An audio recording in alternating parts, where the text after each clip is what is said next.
దేవునికి స్తోత్రములు. లైవ్లో యూట్యూబ్లో వీక్షిస్తున్న సహోదరి సహోదరులకు క్రీస్తు నామములో వందనములు. ప్రార్థన చేసుకుందాం. పరలోకమందున్న మా తండ్రి, నీ ప్రియకుమారుడు యేసుక్రీస్తు నామములో కృతజ్ఞతాస్తుతులు స్తోత్రం చెల్లించుకుంటున్నాం నాయన. ఇంతవరకు సజీవ లెక్కలో ఉంచుకొని ఉదయకాల సమయంలో నీ సన్నిధిలో చేరే నిన్ను స్తుతించే భాగ్యం, నిన్ను ఆరాధించే భాగ్యం మాకు అనుగ్రహించినందుకు కృతజ్ఞతాస్తుతులు స్తోత్రం చెల్లించుకుంటున్నాం నాయన. ఉదయకాల సమయంలో నీ వాక్యం ద్వారా నీ వాక్యం నేర్చుకొని నీ వాక్యం ద్వారా మాలో ఉన్న లోపాలను లోసుకులను తీసివేసుకొని ఆత్మ సంబంధమైన సంగతులు సరిచూసుకొని వాక్యానుసారంగా జీవించి నీకు మహిమ తెచ్చి నీకు ఘనత తెచ్చే వారంగా ఉండే ధన్యత మాకు అనుగ్రహించినందుకు కృతజ్ఞతాస్తుతులు స్తోత్రం చెల్లించుకుంటూ యేసుక్రీస్తు నామములో ప్రార్థన అడిగి వేడుకుంటున్నాం తండ్రి, ఆమెన్. మరి బైబిల్లోని ఆత్మనియమము ఏం సూచిస్తుందంటే, దేవునికి కృతజ్ఞతాస్తుతులు స్తోత్రం చెల్లించాలి, సహోదరులమైన మనము ఒకరికొకరు వందనములు చెల్లించుకోవాలని బైబిల్లోని ఆత్మనియమము సూచిస్తుంది. దానిని మనం అనుసరిస్తూ ముందుకు సాగవలసిన అవసరం ఎంతైనా ఉంది ప్రియులారా. మరి ఈ రోజుల్లో చాలామంది పెద్ద పెద్దవారు దైవ సేవకులు దేవునికి వందనాలు అంటారు. దేవునికి వందనాలు అని బైబిల్లో ఎక్కడా లేదు. సహోదరులు ఒకరికొకరు వందనములు చెల్లించుకోవాలని బైబిల్లో ఉంది. దేవునికి ఏం చెల్లించాలంటే దేవునికి కృతజ్ఞతాస్తుతులు స్తోత్రం చెల్లించాలని బైబిల్లో పరిశుద్ధాత్మని బోధలో రాయబడి ఉండంగా కూడా మనుషులు కల్పించిన పద్ధతుల మాదిరిగా ఎంతోమంది దేవునికి వందనాలు అంటారు. దయచేసి మీరు వాక్యం దగ్గరికి వచ్చి వాక్యాన్ని చూడండి. వాక్యం ద్వారా వాక్యాన్ని చూసినప్పుడు మన మనోనేత్రాలు వెలిగించబడతాయి. అయ్యో, నేను ఎంత తప్పు చేశాను అనేది, ఆ బాధ అనేది మనకు కలుగుతుంది వాక్యాన్ని చూసినప్పుడు. వాక్యం చూడకుంటే ఈ మనుషులు కల్పించిన పద్ధతుల్ని మనం వెళ్ళిపోతాము ప్రియులారా. దయచేసి దేవునికి ఏం చెల్లించాలి? దేవునికి కృతజ్ఞతాస్తుతులు స్తోత్రం చెల్లించాలి. సహోదరులమైన మనము ఒకరికొకరు వందనములు చెల్లించాలని బైబిల్లోని ఆత్మనియమము సూచిస్తుంది. దాన్ని అనుసరిస్తూ ముందుకు సాగుదాం. ఈ ఉదయకాల సమయంలో ఒక అంశమును మీ ముందుకు తీసుకురావడం జరిగింది. ఈ అంశం చెప్పబడుతుండగా ఒక వ్యక్తిని గురించి కానీ, ఒక సంస్థను గురించి కానీ, ఒక సంఘమును గురించి కానీ మాకే తెలుసు, మీకు ఎవరికి తెలియదు అనే ఉద్దేశంతో ఈ అంశాన్ని మీ ముందుకు తీసుకురావడం లేదు ప్రియులారా. క్రీస్తు ప్రేమ మమ్మలను బలవంతం చేయడం ద్వారా మాకు తెలిసిన సత్యాన్ని అనేకులకు అందించడానికి దేవుడిచ్చిన గొప్ప ధన్యతను మీ అందరికీ అందించడానికి దేవుడిచ్చిన గొప్ప ధన్యతను బట్టి దేవునికి కృతజ్ఞతాస్తుతులు స్తోత్రం చెల్లించుకుంటున్నాను ప్రియులారా. అంశంలోనికి వెళ్దాము. అంశం చెప్పబడుతుండగా వాక్యం అలా ఉన్నదా లేదా అని చూసుకొని వాక్యంను చూసి విని వాక్యంకు లోపడదాం, వాక్యంకు భయపడదాం. వాక్యానుసారంగా జీవిస్తూ మన ఆత్మీయ జీవితాన్ని అభివృద్ధి పొందించుకుంటూ దేవునికి మహిమ తెచ్చేవారంగా, దేవునికి ఘనత తెచ్చేవారంగా ఉంటూ ముందుకు సాగుదాం ప్రియులారా. ఈరోజు అంశము ఆ సువార్త వలనే మీరు రక్షణ పొందువారయ్యుందురు. ఆ సువార్త వలనే మీరు రక్షణ పొందువారయ్యుందురు. ఏ సువార్త? ప్రియులారా, క్రైస్తవులమైన మనము, సంఘంలో చేర్చబడిన మనము సువార్తను విని యేసుక్రీస్తును నమ్ముకుంటే పరలోక రాజ్యము, యేసుక్రీస్తు ప్రభు అని నమ్ముకొని ఆ సువార్తను విని యేసుక్రీస్తు ఎందుకు వచ్చాడు, యేసుక్రీస్తు మన అందరి నిమిత్తము సిలువలో ఎందుకు మరణించాడు, మరణించి తిరిగి లేచాడు, తిరిగి లేచి ఎక్కడికి వెళ్ళాడు, ఆ పరలోకానికి వెళ్ళి పరలోకంలో ఉన్న పరిశుద్ధాత్ముని ద్వారా సువార్తను లోకంలో ఉన్న వారందరికీ సువార్తను అందించడానికి ఆ సువార్తను విని మనలో హృదయంలో పశ్చాత్తాపం కలిగి మారు మనసు పొంది యేసుక్రీస్తు దేవుని కుమారుడు, యేసుక్రీస్తు ప్రభువు, ఆయన మరణ పునరుద్ధానంలో పాలిభాగస్తులై మనం యేసుక్రీస్తు నామంలో బాప్తీసము పొందితే అప్పుడు రక్షణ కలుగుతుంది. దేనికి? ఆత్మకు రక్షణ కలుగుతుంది. ఈ ఆత్మ రక్షణ కలుగుతుంది కాబట్టి మనము ఆత్మ సంబంధమైన సంగతులు మనకు అర్థమవుతాయి ప్రియులారా. ఎప్పుడైతే వాక్యానుసారంగా బైబిల్లోని పరిశుద్ధాత్మని బోధ ఏం చెప్తుంది, ఆ పరిశుద్ధాత్మని బోధలో ఏ నామంలో బాప్తీసం తీసుకోవాలి అని ఉంది. ఆ ఏ నామంలో బాప్తీసం తీసుకోవాలని ఉంటే వాక్యంకు లోబడాలి. అపొస్తలుడైన పౌలు గారు అపొస్తల కార్యంలో 2వ అధ్యాయంలో మొదటి ప్రసంగంలో ఏం చెప్తున్నారు? మరి మీరు ఈ జీవాధిపతిని సిలువకు అప్పగించితిరి.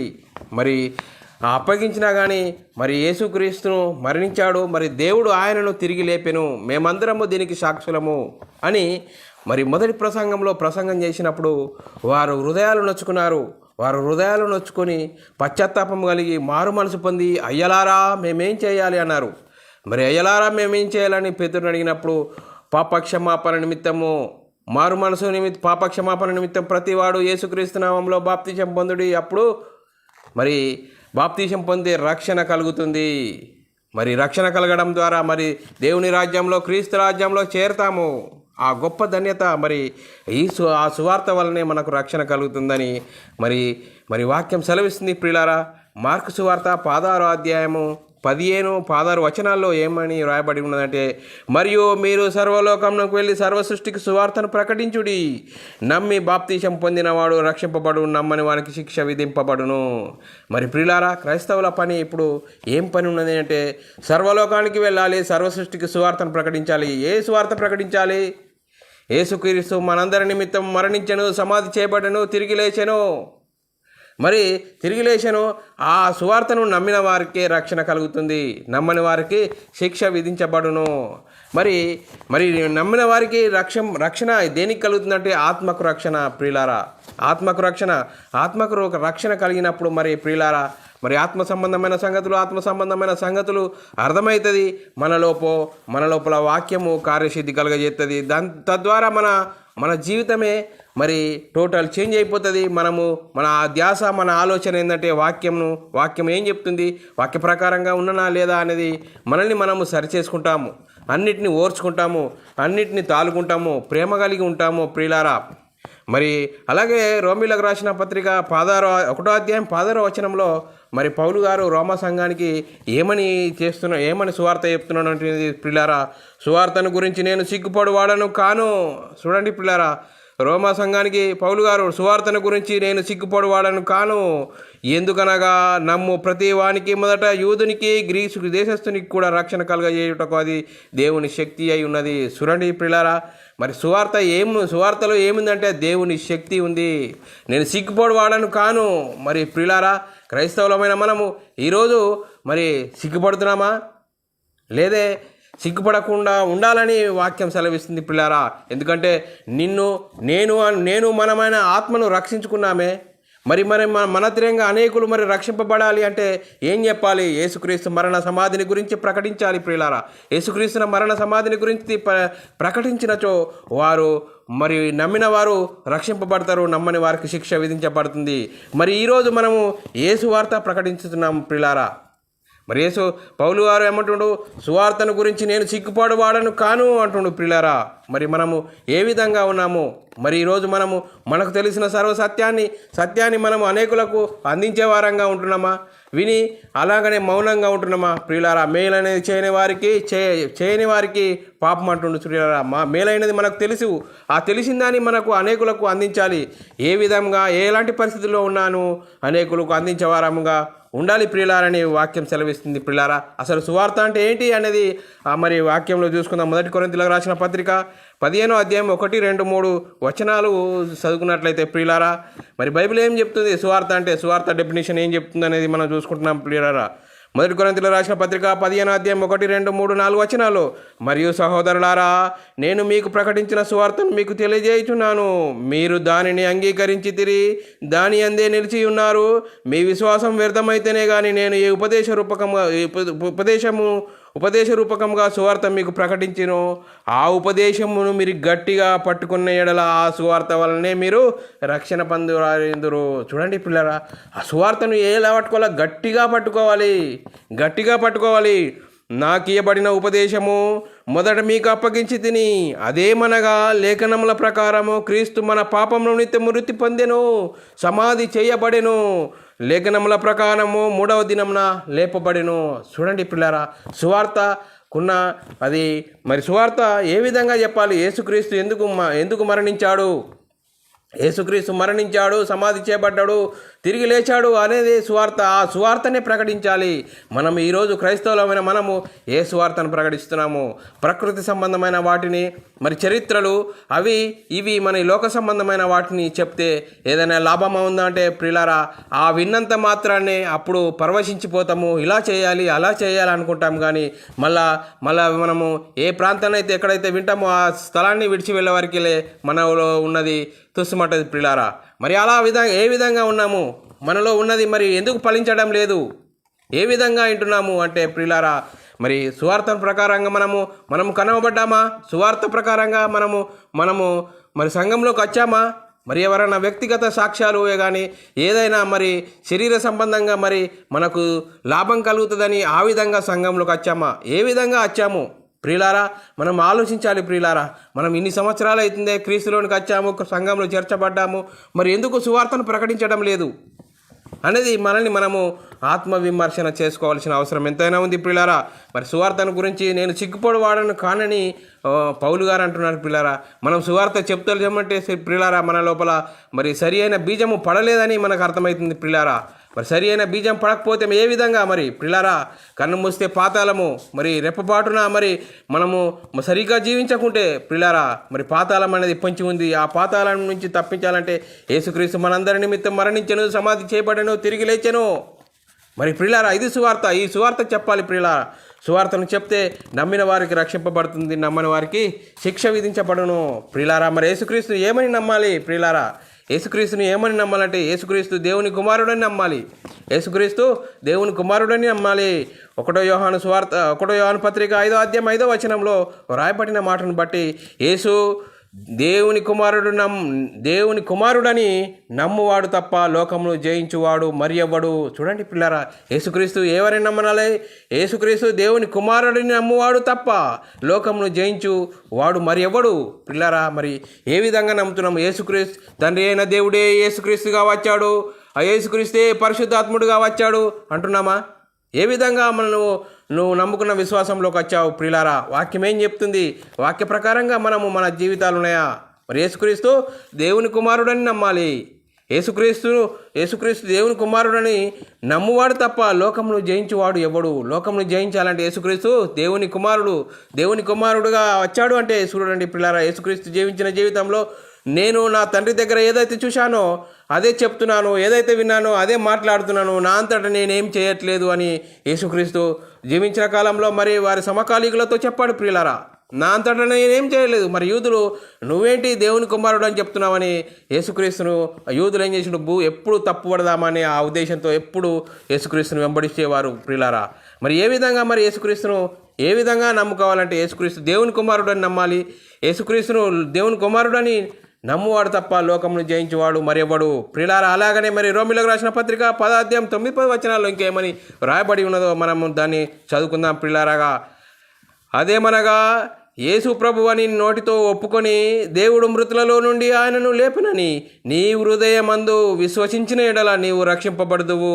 ఏలయనగా నీతి కలుగునట్లు మనుషుడు హృదయమందు విశ్వసించును, రక్షణ కలుగునట్లు నోటితో ఒప్పుకొనును. చూడండి ప్రియులారా, మరి ఏ విధంగా నమ్మాలా? యేసుక్రీస్తు ప్రభువని నమ్మాలి. యేసుక్రీస్తు ప్రభువని నమ్మాలని నోటితో ఒప్పుకోవాలని చెప్తున్నది ప్రియులారా. మరి నేటి సమాజము, క్రైస్తవ సమాజం ఏమని చెప్తుండు? యేసుక్రీస్తును అయ్యా అంటున్నారు, ఏసయ్యా అంటున్నారు ప్రియులారా. ఏసయ్యా అనే మరి ఎన్నో వందల పాటలు ఉన్నాయి ప్రియులారా. చూడండి వాక్యంకి ఎంత వ్యతిరేకంగా మరి ప్రవర్తిస్తున్నారు. యేసుక్రీస్తును ఏమని నమ్మాలా? యేసుక్రీస్తు ప్రభువని నమ్మాలి అని చూడండి. మరి చూడండి ప్రియులారా, అపొస్తలుల కార్యము 10వ అధ్యాయం 36వ వచనంలో కూడా యేసుక్రీస్తు అందరికీ ప్రభువు. చూడండి ప్రియులారా, యేసుక్రీస్తు ప్రభు అని ఒప్పుకోవాలని వాక్యం చెప్తే ఈరోజు మరి ఏసయ్యా మరి తండ్రి అయిన దేవుడే యేసుక్రీస్తుగా వచ్చాడు, యేసుక్రీస్తే పరిశుద్ధాత్ముడుగా వచ్చాడు. చూడండి ప్రియులారా, వాక్యంకు విరుద్ధంగా సంఘంలో ఏ విధంగా మరి బయలుదేరారో చూడండి ప్రియులారా. చూడండి, వాక్యంకు విరుద్ధమైన పనులు ఏ విధంగా జరుగుతున్నాయి. వాక్యాన్ని మనము పరిశీలించినప్పుడు, వాక్యాన్ని చూసినప్పుడు, వాక్యాన్ని ఆలోచించినప్పుడు, వాక్యాన్ని గ్రహించినప్పుడు మనలో భయం అనేది కలుగుతుంది ప్రియులారా. మరి ఏ విధంగా ఉన్నామనేది మనల్ని మనము ఆలోచించుకోవాల్సిన అవసరం ఎంతైనా ఉంది ప్రియులారా. అలాగే రోమీయులకు రాసిన పత్రిక 6వ అధ్యాయం 3వ వచనంలో ఇంకా ఏమని రాయబడింది, మరి క్రీస్తు యేసులోనికి బాప్తీసం పొందిన మనమందరము ఆయన మరణంలోనికి బాప్తీసం పొందితేమని మీరు ఎరగారా. చూడండి, యేసుక్రీస్తులోనికి బాప్తీసం పొందడం అంటే ఏంటి ప్రియులారా? ఆయన మరణంలోనికి బాప్తీసం పొందితేమని మీరు ఎరగారా. మరి మీకు తెలియదా అంటుండు ప్రియులారా. మరి రోమా సంఘానికి పౌలు గారు అంటున్నాడు, మీకు తెలియదా అంటుంటు ప్రియులారా. మరి ఏ విధంగా మనం బాప్తీసం తీసుకున్నాము, మరి ఎందుకు యేసుక్రీస్తు నామములో బాప్తీసం తీసుకోవాలి అంటే ప్రియులారా, మరి చూడండి ప్రియులారా, తండ్రి అయిన దేవుని చూస్తామా? చూడలేమే. మరి పరిశుద్ధాత్మని చూస్తామా?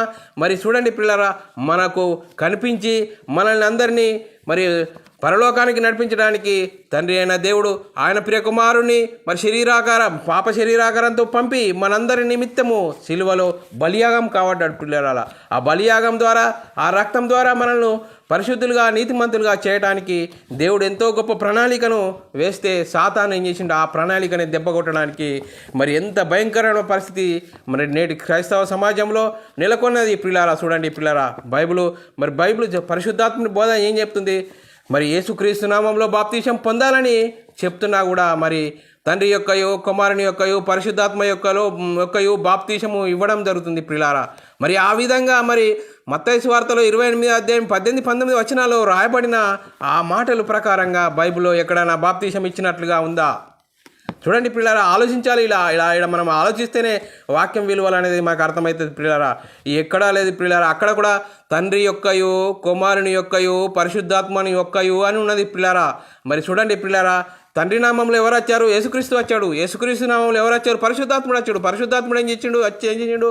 పాపములను ఒప్పించి మరి పాప క్షమాపణ కలగడానికి, మారు మనసు కలగజేయడానికి మరి పరిశుద్ధాత్ముని బోధ ఏం చెప్తుంది? మరి పరిశుద్ధాత్మని బోధలో ఏమని రాయబడ్డది? యేసుక్రీస్తు నామంలో బాప్తీసం పొందాలి. మరి మా అపొస్తల కార్యంలో పేతురు గారు మొదటి ప్రసంగంలో మరి సంఘానికి ఇచ్చిన చట్టం ఏంటి? అందరూ పాప క్షమాపణ నిమిత్తం ప్రతివాడు యేసుక్రీస్తు నామంలో బాప్తీసం పొందాలని ఎంత చక్కగా వాక్యం రాయబడ్డాగని సాతాను అక్కడనే ప్రపంచ మరి క్రైస్తవ్యాన్ని దెబ్బకొట్టాడు ప్రియులారా. యేసుక్రీస్తు నామంలో బాప్తీసం పొందాలి, అక్కడ పొందకూడదని మరి సాతానుడు మరి దెబ్బకొట్టాడు ప్రియులారా. అక్కడ ఆ భయంకరమైన పరిస్థితి ప్రియులారా. యేసుక్రీస్తు నామంలో బాప్తీసం పొందకుంటే నువ్వు మరి బైబిల్ చదువుతున్నా, మరి చెప్తున్నా, నేడు ప్రసంగిస్తున్నా కానీ భయంకరమైన పరిస్థితి. సంఘంలో చేరలేవు ప్రియులారా.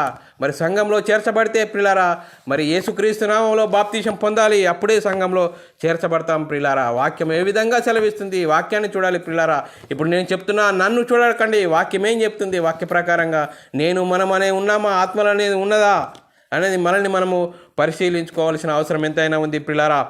అలాగే రోమీయులకు రాసిన పత్రిక 8వ అధ్యాయం 14వ వచనంలో ఏమని వ్రాయబడి ఉన్నదంటే ప్రియులారా, మరి యేసుక్రీస్తులోనికి బాప్తీసం పొందిన మనమందరం ఏ విధంగా అవుతామని 8వ అధ్యాయము 14వ వచనంలో, దేవుని ఆత్మ చేత ఎందరు నడిపింపబడతారో వారందరూ దేవుని కుమారులయ్యుందరు. చూడండి పిల్లరా, దేవుని ఆత్మతో ఎందరు నడిపింపబడతారో వారందరూ దేవుని కుమారులయ్యుందరు.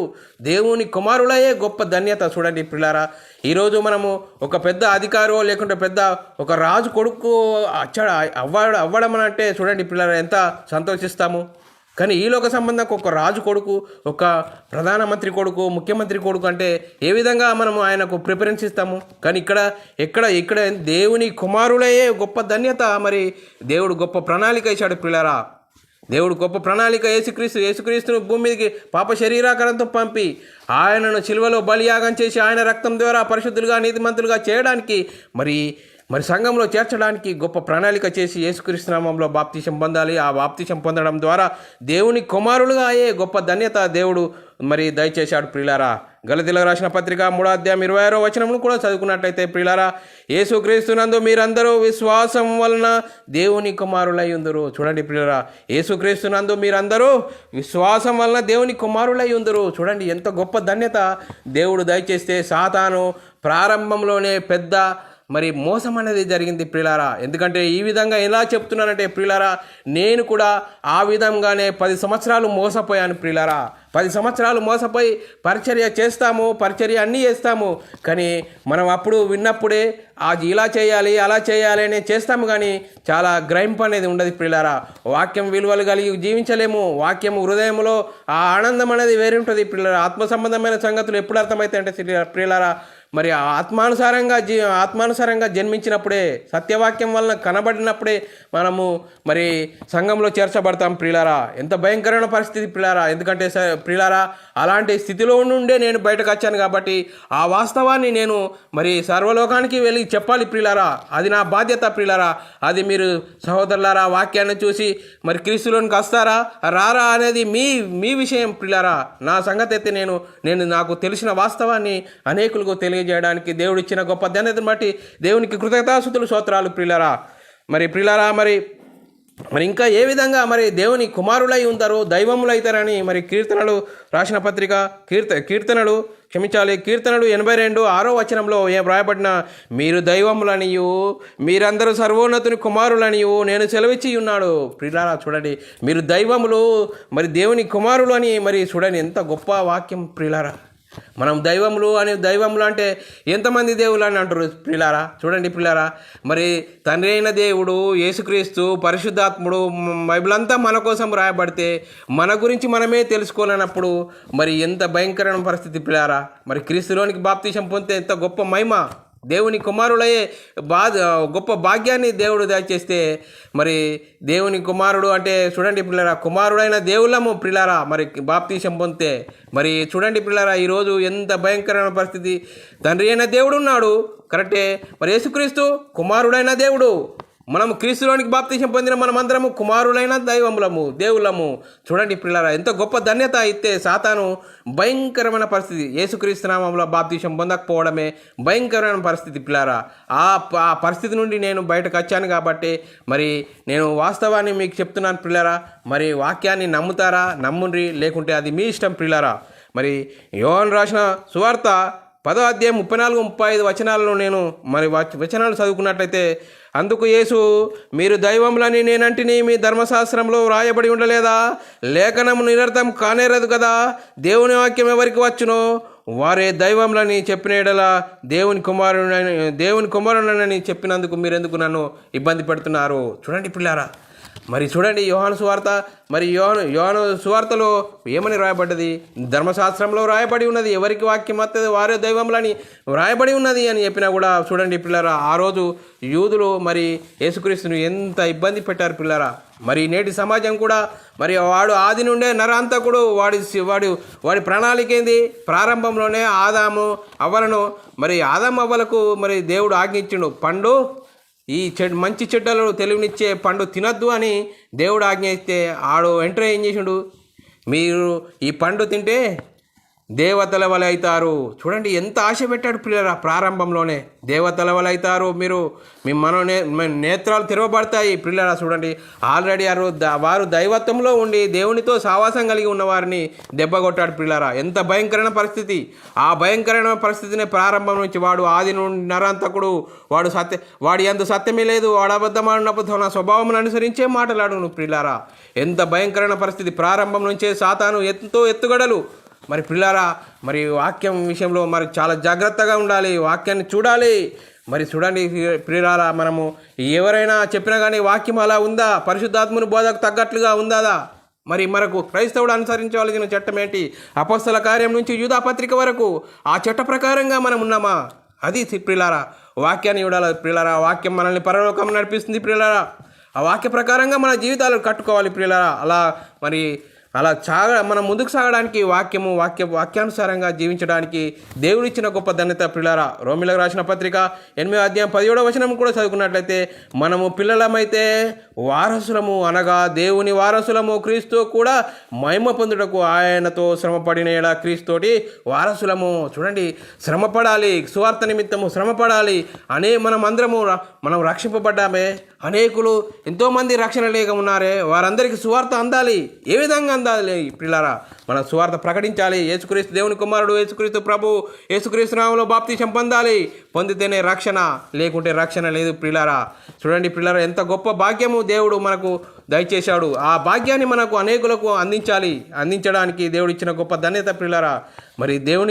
మరి దేవుని కుమారులము, దేవునికి వారసులము పిల్లారా, క్రీస్తుతోటి వారసులము. చూడండి ఎంత గొప్ప ధన్యత.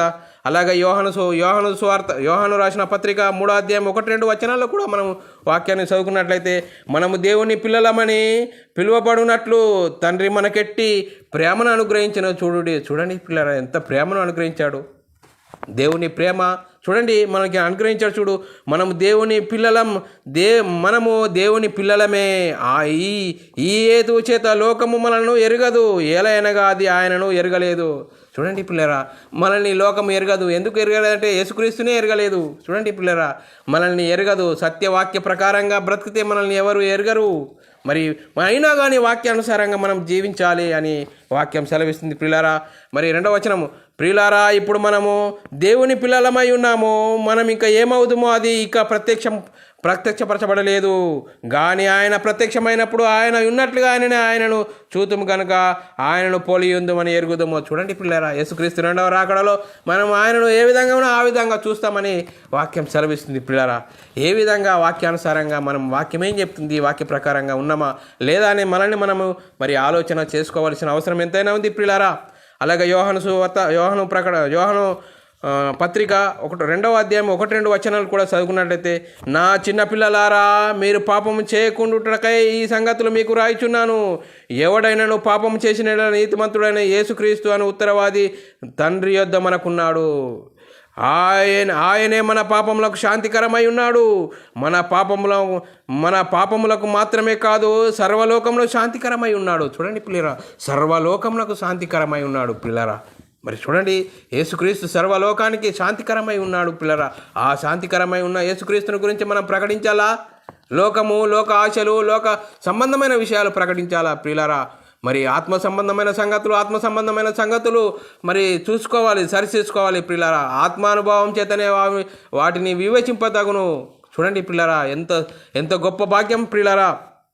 గలతీలకు రాసిన పత్రిక 1వ అధ్యాయం 8వ వచనము, మేము మీకు ప్రకటించిన సువార్తను కాక మరి యొక్క సువార్త మేమైనను పరలోకం నుండి వచ్చిన యొక్క దూత అయినను మీకు ప్రకటించిన అతడు శాపగ్రస్తుడు. చూడండి పిల్లరా, గలతీ సంఘానికి పౌలు గారు ఏం చెప్తున్నాడు చూడండి పిల్లరా, మేమైనను మీకు ప్రకటించిన సువార్తగాక మరి యొక్క సువార్తను మేమైనను పరలోకం నుండి వచ్చిన యొక్క దూత అయినను మీకు ప్రకటించిన అతడు శాపగ్రస్తుడు. చూడండి, యేసుక్రీస్తు మరణ సమాధిని గురించే ప్రకటించాలి. ఏదైనా ప్రకటిస్తే అతడు శాపగ్రస్తుడు అని మరి వాక్యం సెలవిస్తుంది పిల్లారా. ఏం ప్రకటిస్తున్నాం పిల్లారా? వాక్యాన్ని బట్టి మనల్ని పరిశీలించుకోవాల్సిన అవసరం ఎంతైనా ఉంది పిల్లారా.